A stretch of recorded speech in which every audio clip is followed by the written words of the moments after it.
the Ningaloo, where the World Heritage List of Marine Park Paradise meets a YouTuber's dream. And yes, I get it, it's been filmed a million times over, and I'll probably get filmed a million times more, but some places and camps get more love and attention than the others. So we took it upon ourselves to go check out one of these less loved camps. And tickle me pink, I think we bloody found a ripper. Oh, and I bet you want to know which camp it is. Well, there's only one way to find out. Let's go get stuck in.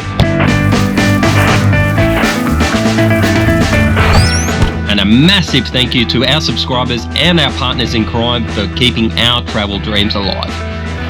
Wow, we're super excited because we're finally at the place we've always wanted to come to, and we're finally here, and like, we're super pumped. I can't even express how happy I am to be at this actual place, eh, Bob? Yeah, we're like pumped. 7.5 years of planning, 3.5 years on the road. We've tried to get here 3 times over that period of time, and we're finally here. Like, it is everyone's favorite spot on the planet, or at least in Australia anyway, but on the planet, it is Exmouth,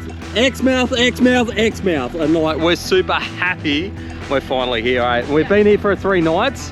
We're at the RACB,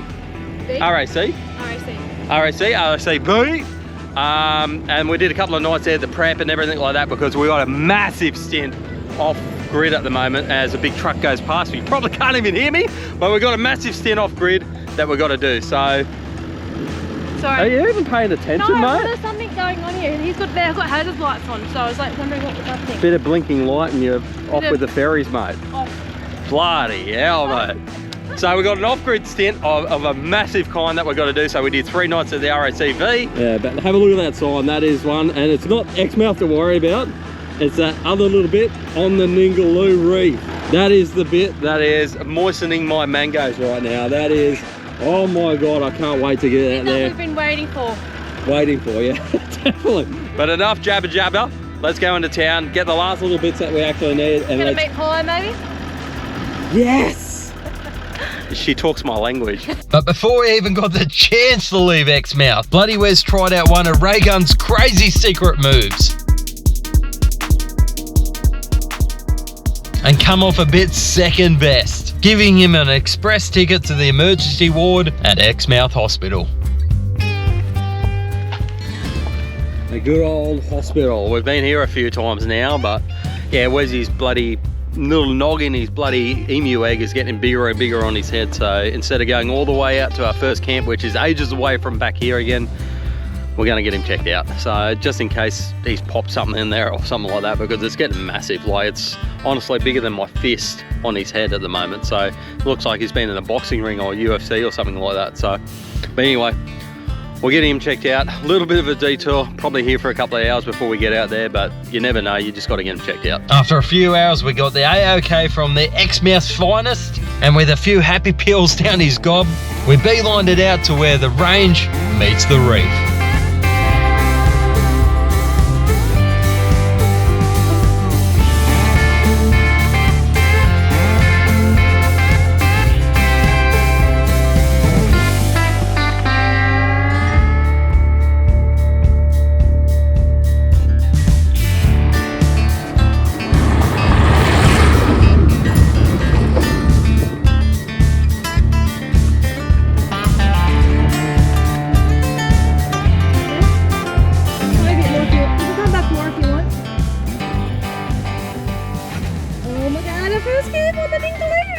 Even though I'm wearing Crocs, I'm still happy.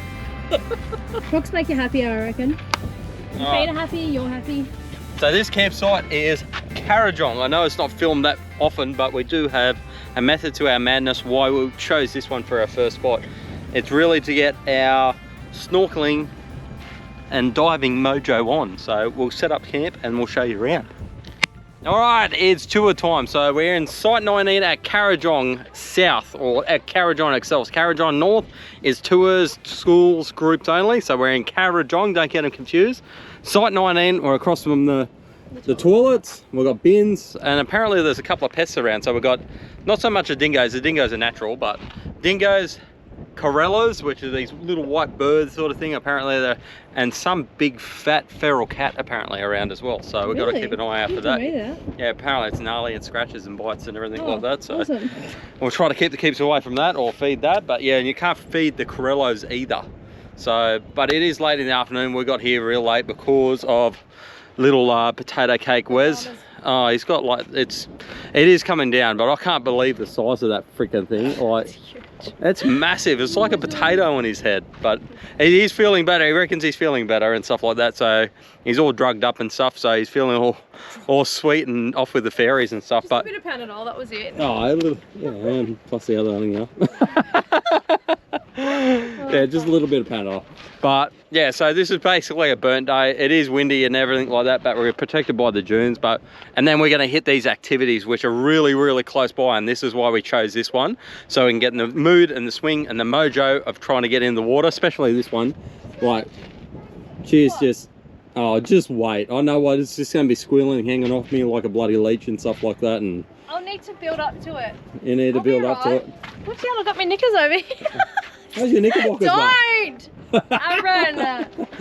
So we'll cut to, what are we going to cut to? Cut to a time lapse of the stars. Let's go. Well, maybe not the stars, but one of WA's cracker sunsets with a bonus moonrise up and over Cape Range. Not a bad little greeting for the first night at camp on the Ningaloo.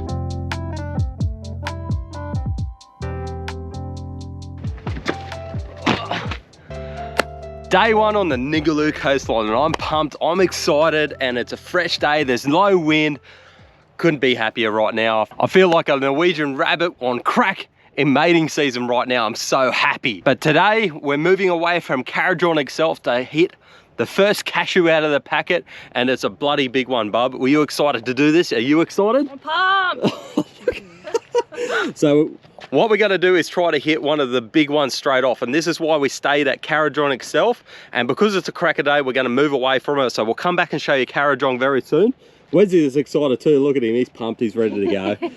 Even though he's being shy right now, he hasn't been in front of the camera for quite some time. So, but basically we're going to shoot in the goat and go north from here and try to pick up this good weather window while we can, hey bub, because you just don't know when it's going to come up blowy. Yeah, take the opportunity while it lasts. Yeah, so we'll come back and see Caradron very soon. So we're going to pile in the gate and shoot north right now. With the outer reef getting absolutely pumped by a decent swell and offshore winds, it is crazy how calm it is on the inner reef. Not to mention how vibrant and iridescent the colours are between the reef and the aqua blue water. But we will have to come back to that as we started ripping up the road to the bonus kickers of staying at Caradron.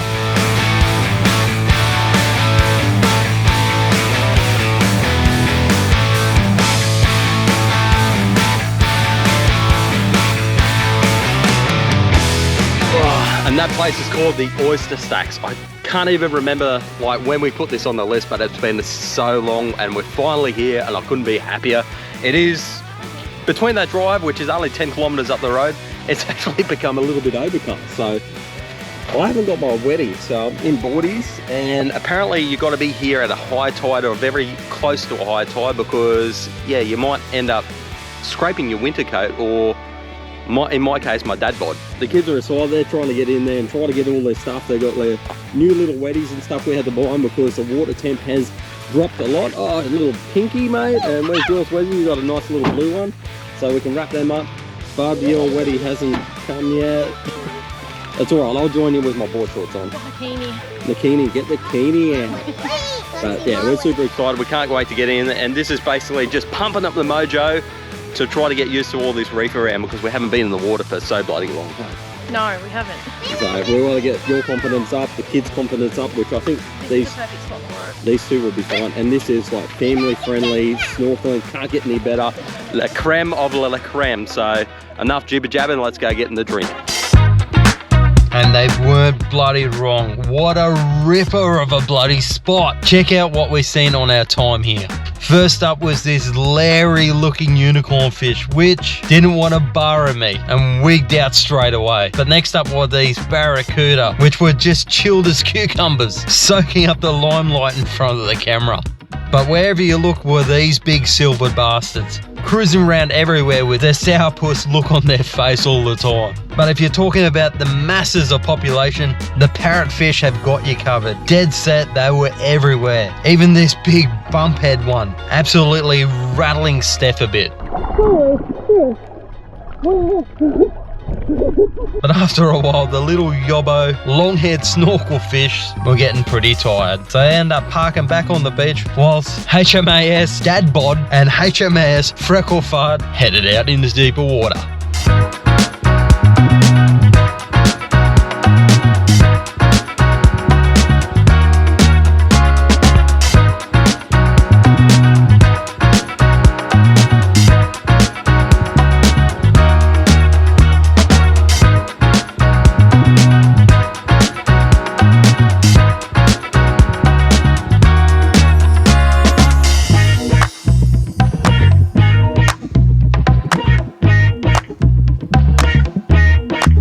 After sniffing around for a bit, we finally come across what we both wanted to see. The humble and mellow vibes of the green turtle. And I definitely think there was something in the water. These guys are crazy chill, giving us all the time in the world to hang out and soak up this amazing moment we've been waiting for so many years.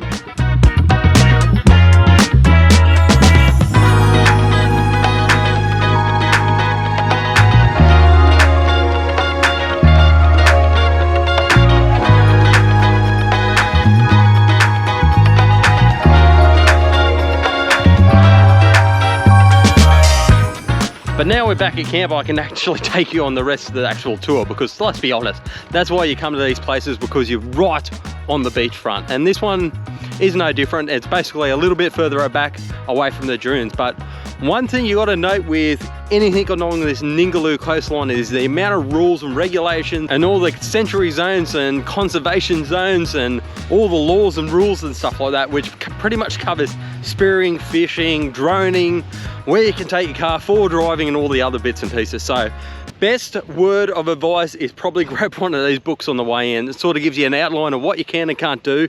But some of the things is like recreational zones, like this sign right here actually. So recreational zone, you can swim, you can snorkel, but you can't spearfish. So up further towards Exmouth, there's an area where you can spearfish, but you can't hit certain fish. So it's all over the place, and we're still getting our head around and stuff like that as well. So basically this outlines pretty much everything that you need to do. You can get them at the information center in town at Exmouth, or on your way out there's a little pay pass bit where you've got to pay the 1 day pass, which is $17 as you're coming through as well, on top of your your stays and stuff like that you do along this coastline. But basically it's just a bit of a dune over, and then you come up to this little walkway, and there's individual walks from every different camp, so it doesn't really matter which one you get, you're gonna see this. That is pretty specky. It's a bit windy over here, but down there we haven't even got a breath of wind, but it's just basically covering it, so it's actually pretty good at the moment. But not as much snorkeling out this way. You can't really see it because of the sunlight here, but there's a couple of little bombies and stuff like that, and that's why we went down the oyster stack, just to get our rhythm right, get our confidence up, and Steph and the kids' confidence up. We actually had to duck back into town because the kids were struggling and breathing a bit, so we're gonna have a couple of snorkies on top of their masks, so they should be good to go now. But we're having an early night. We've got a massive day planned tomorrow because we don't want to waste a minute. So tomorrow morning we're waking up early to hit the nest attraction.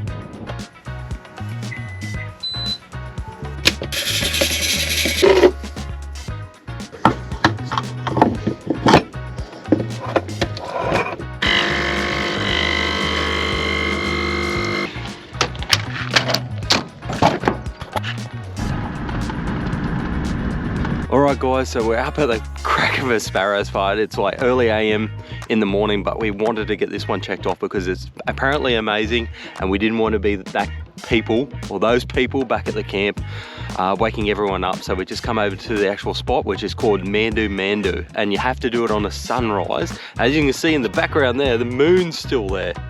That's how early it is, and basically we're out in the middle of nowhere climbing a mountain at the moment. Hey, the kids are all ready and ramped up, ready to go. They've had their cocoa pops. We've had our nature's nectar, which is our coffee this morning and everything, so we're buzzing and ready to go. and we've just been scared by a big kangaroo that's come out of the bush. Over there. Yeah. But that's what we're walking into, and as you can see, the sunrise is coming up, so we've only got probably about an hour's left, so we're going to be tracking 8. Yep. Excited, kids? Let's go. Into the darkness we go. Now looking back on the footage, this was pretty sketchy, as apparently there's a hell of a lot of dingoes up in these parts, and marching through the wilderness with just a Temu torch didn't really express confidence. But then we actually did see something pretty wild and weird.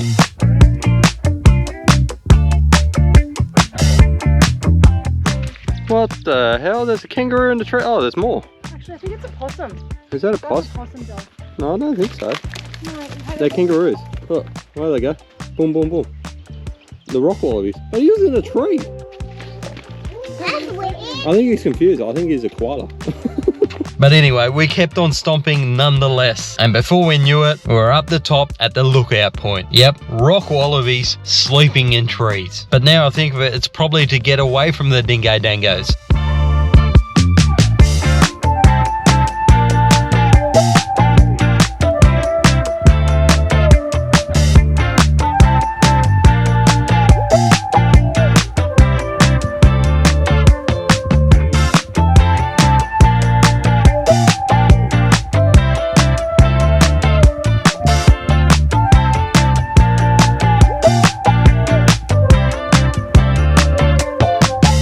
What a way to wake up. Look at that. Stunning. The only thing that's wrecking it is these ants are biting our royal rectum at the moment. These buggers, look at them. We blocked their hole up. Oh, you blocked their hole up. That's why they're angry, mate. But we just watched the moon go down. Just waiting for the sun to come up. And we're watching whales. There's whales everywhere out here jumping. Tell them what happened last night. Yeah, so last night we heard like some weird noise. We're like, what is that noise? We're laying in bed. I actually thought it was, because someone said there was wildcats there. There's a wild fat cat and there's dingoes. So I was like, there's a dingo and the at front corellas. for sure. Yeah. So I was freaking out. She was peaking, like, yeah, underestimated that. You were peaking so bad. I was a little bit scared. I wasn't full You're scared. being that weirdo, like doing the crack through the bloody windows. I was sussing it out. And then so Aaron, you were in the top hatch. What are you talking about? Yeah, I had my head out the top hatch looking around going, so anyway, you walked outside and then you could hear it coming from the ocean. It was actually whale sounds. Like they were singing to each other out there. And we can actually see whales out there. They're actually jumping out and stuff. But I didn't know you can actually hear them from the land. I never knew. I looked it up, but apparently you can. Yeah. So I went up over the dune. I tried to film it, but you wouldn't see anything, couldn't hear anything because you still hear the ocean. But there was one like to the left, and if you go to the right, they were communicating to each other going down the shoreline. Yeah, it was awesome. Unbelievable. So cool. I never thought you could ever hear something like that, ever. So beautiful here. Just so much sea life. It is so whales, peaceful. like even walking here, the amount of birds you hear, like you can hear just birds. Like it's just it's such a special place. No wonder it's like everyone's favourite place. Everyone just says Exmouth and Ningaloo is everyone's favourite place in Australia, and I get it. Yeah, you get it. You're like, I love it. You're like, how can we move here? I think everyone that comes here says that though. Oh, I reckon every single person looks at real estate. There's a whale down over there, really close to shore too. Oh really? See how the reef goes out to a point and then cuts back in? It's just in there at the moment. Wow, that's so cool. Oh. I can't wait to get the boat out and try and swim with one. Yeah, so that's one thing that we haven't got out is the actual boat, because there is no boat ramp at our camp. There's no boat ramp at Karajong. But yeah, down the road there is, but a boat ramp right up there. So I think we'll wait until the next camp to get the boat out. Yeah. But we might get something else out. We're still enjoying ourselves. We've been at oyster stacks and stuff, so it's like, Not the hammock. Oh, we can get the hammock up. There's not many trees to hang the hammock on. Look. Yeah. Point to a tree, Wes, that we can hang the hammock on. Yeah, the hammock up in this camp. Alright. We'll wait for the sun to rise, and we'll go back and have some brekkie, and then we'll continue our day, but wicked way to wake up. And as the warm-filled, vibrant light of the sun filled up the valley, we boosted back down the gorge and back to the goat. But I just couldn't help myself. I needed to see if I could get these majestic water mammals on camera. So we end up racing up the coast, set out the drone, and dang, this was bloody epic.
here is a bit of a myth busted for you. Never again will you ever say it's safe to swim in the water if there's dolphins around. Check out this shark hot on their heels.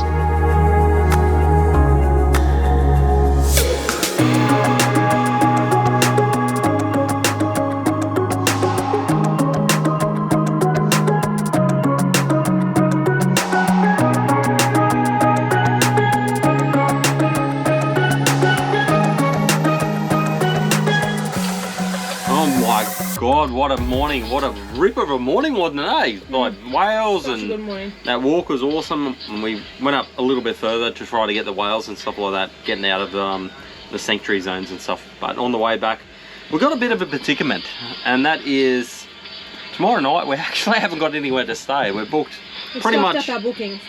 Like for weeks and weeks and weeks on end, and we sort of stuffed up the booking. We haven't got one for tomorrow night, so I'm busy refreshing the good old website to try to find anything on this northern side, so Mesa, Ned's, whatever it is, but I'm having no likes whatsoever. Like I've heard, like these bookings were like over 6 months ago, or 6 months, 180 days ago that we'd actually done, eh? Like these are long-term bookings, and then we got closer and closer, and we just put it off way too long, and then all of a sudden tomorrow night we haven't got to stop. But the information centre on the way back down said all you can do is keep refreshing. This one at 1k, it's down near Yardie Creek at the moment, it's available, but then you click into it. So this is what this website does.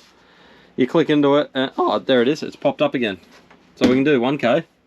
Yeah, but then we have to cross Yardie Creek anyway. Yeah, so it's a fair way down, and we don't want to do that because our next booking's not that far down. So it's a reversing site as well. It's a pretty small site actually, 3.5. So yeah. But that's our predicament at the moment. But the rest of the day, like rest of the day, I mean, it's like almost 3 o'clock and we're only having a lunch now. Yeah, and if we can't get in anywhere tomorrow night, then we're going to have to go to the overflow in Exmouth.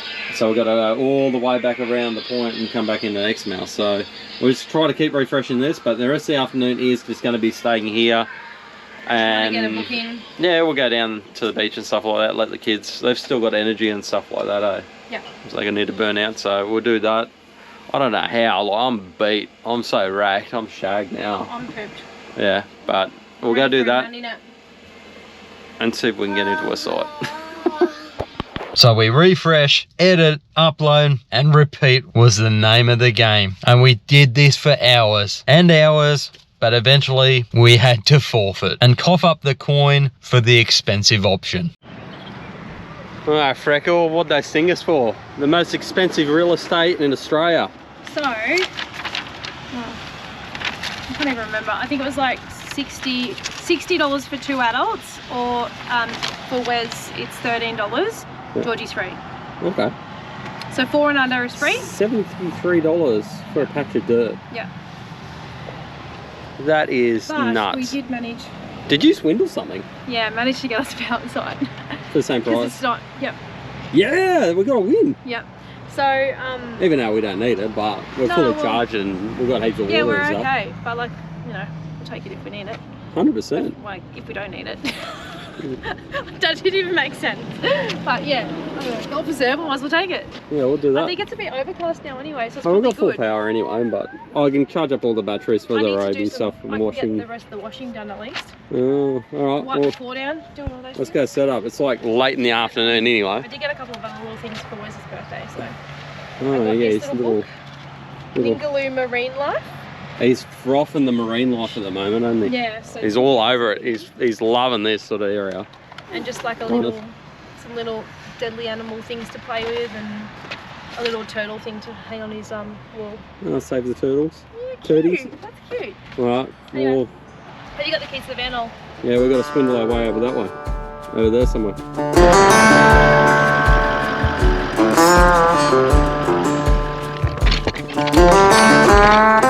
So how was one of the most expensive nights we've ever had on our travels so far? Well, it actually didn't turn out too bad. Yes, it did cost us $73 for a little patch of dirt, but it puts you right in the middle of town. Oh, and it gives so much for the kids to do. including this mad little pump track, which the grommets are loving. But there you go, pork chop. Hey. But you gotta make sure you get your stint in here, because you only can do it once. You can't go back out onto the reef camps and then come back in. You only get one chance of staying in this overflow area. At $73 a night, you only need a couple of nights. And that's all we're using it for, is basically just do a stint in here for one night that we stuffed up on, basically get whatever we need in town, and then we're back out in the reef camps, because honestly, those reef camps are just bloody amazing, and that's where we're going to continue our adventure. But basically, we're cutting you off here, guys. We'll see you on the next one. Hopefully, we've enjoyed making this episode. I hope you enjoyed watching this episode. We'll either see you out there or on here. Cheers, guys.